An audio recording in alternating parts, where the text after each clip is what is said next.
perkenalkan, nama saya Marlina Naama, NIM 20602512. Saya mahasiswa dari Sekolah Tinggi Teologi Gereja Kristen Sumba, Prodi Diploma 2 Teologi semester 1. Tujuan saya dalam membuat video ini untuk memenuhi tugas UAS mata kuliah keterampilan komputer. Dosen pengampu, Jenita Febrianti Uli, SPD, MPD. Saya mengambil judul tentang digitalisasi dan transformasi spiritualitas Kristen. Jadi baik kita masuk dalam latar belakang. Munculnya digitalisasi dalam spiritualitas Kristen adalah perkembangan pesat teknologi informasi dan komunikasi yang mengubah cara manusia hidup, berinteraksi dan memandang dunia, termasuk dalam aspek keagamaan. Gereja dan umat Kristen menghadapi realitas baru di mana aktivitas sehari-hari, termasuk kegiatan rohani seperti berdoa, membaca Alkitab, dan merenung, kini banyak yang terhubung dengan ranah digital. Hal ini mendorong adaptasi metode pelayanan gereja agar tetap relevan dan efektif menjangkau jemaat di era modern. Yang berikut kita akan masuk definisi perkembangan teknologi. Perkembangan teknologi dalam konteks ini mengacu pada kemajuan pesat dalam alat, mesin, sistem, dan proses digital yang memfasilitasi komunikasi, akses informasi, dan interaksi dalam konteks gereja modern. Definisi ini meluas menjadi penggunaan teknologi digital untuk mendukung dan memperkaya praktik keagamaan, seperti ibadah daring, pemuritan jarak jauh, dan penyebaran konten rohani melalui internet. Yang berikut kita akan masuk contoh teknologi modern. Beberapa contoh teknologi modern yang digunakan dalam gereja dan spiritualitas Kristen meliputi 1. Platform streaming, penyiaran langsung atau live streaming, ibadah minggu di YouTube atau Facebook Live. Yang kedua, aplikasi seluler. Aplikasi Alkitab digital seperti aplikasi Alkitab YouVersion atau aplikasi Alkitab LAI, aplikasi renungan harian, dan platform manajemen gereja. Yang ketiga, media sosial. Penggunaan Instagram, WhatsApp, dan Telegram untuk komunikasi gereja, penyebaran firman, dan pembentukan komunitas virtual. Yang keempat, sumber daya digital. Kursus teologi online, webinar, dan e-book yang digunakan untuk pendidikan dan pertumbuhan rohani.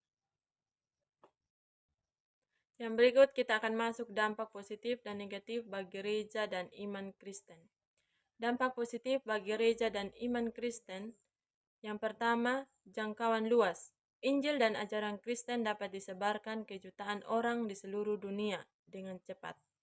Yang kedua, aksesibilitas materi pengajaran ibadah dan sumber daya rohani menjadi lebih mudah diakses oleh jemaat, terutama bagi mereka yang berhalangan hadir secara fisik. Yang ketiga, komunikasi efektif. Mempermudah komunikasi antara pendeta dan jemaat, serta memungkinkan pembentukan komunitas virtual untuk pemuritan. Yang berikut kita akan masuk dalam dampak negatif bagi gereja dan iman Kristen. Yang pertama, individualisme dan isolasi, yaitu ketergantungan pada ibadah daring dapat mengurangi interaksi sosial, tatap muka, dan menumbuhkan sikap individualisme. Yang kedua, gangguan fokus. Derasnya arus informasi digital dan hiburan dapat mengganggu fokus jemaat dalam kegiatan rohani pribadi seperti saat teduh dan doa. Yang ketiga, risiko teologis. Potensi penyebaran konten atau ajaran yang tidak sesuai dengan ajaran gereja atau bidat secara cepat melalui internet. Yang keempat, penyembahan berhala modern. Kecenderungan manusia untuk mentuhankan teknologi atau menjadi budak gadget melupakan sumber pengetahuan sejati, yaitu Tuhan. Yang berikut kita akan masuk dalam tinjauan teologis. Ayat Alkitab tidak secara langsung mengutuk teknologi, melainkan menekankan pada tujuan dan cara penggunaannya. Seperti yang tertulis dalam Amsal 1 ayat 7, takut akan Tuhan adalah permulaan pengetahuan, mengingatkan bahwa Tuhan adalah sumber dari segala pengetahuan, termasuk pengetahuan untuk menciptakan teknologi. Prinsip dasarnya adalah menggunakan teknologi untuk kemuliaan Tuhan dan penyebaran Injil, bukan untuk tujuan yang tidak benar. Yang berikut kita akan masuk pandangan tokoh secara umum. Yang pertama, Dietrich Bonhoeffer menekankan bahwa pentingnya life together atau mengingatkan bahwa jika gereja terlalu memindahkan komunitas ke dunia virtual. Yang kedua, Karl Barth mengatakan bahwa firman Allah tetap pusat atau media boleh berubah, tetapi konten atau kabar baik tidak boleh berubah. Yang ketiga, menurut C.S. Lewis, bicara tentang bahaya teknologi jika dipakai tanpa pengendalian moral dan spiritual. Yang keempat, N.T. Wright mengatakan bahwa menekankan bahwa iman Kristen bersifat inkarnasional, kehadiran fisik tetap penting. Yang berikutnya kita akan masuk refleksi. Refleksi teologis menantang umat Kristen untuk tidak hanya mengadopsi alat digital, tetapi juga memahami implikasi etis dan spiritualnya. Pengalaman spiritual yang dihasilkan dari interaksi digital harus tetap autentik dan berakar pada relasi pribadi dengan Kristus. Yang berikut kita akan masuk kesimpulan. Digitalisasi dan transformasi spiritualitas Kristen adalah keniscayaan di era modern. Teknologi menawarkan peluang besar bagi gereja untuk memperluas pelayanan, penginjilan, dan pemuritan.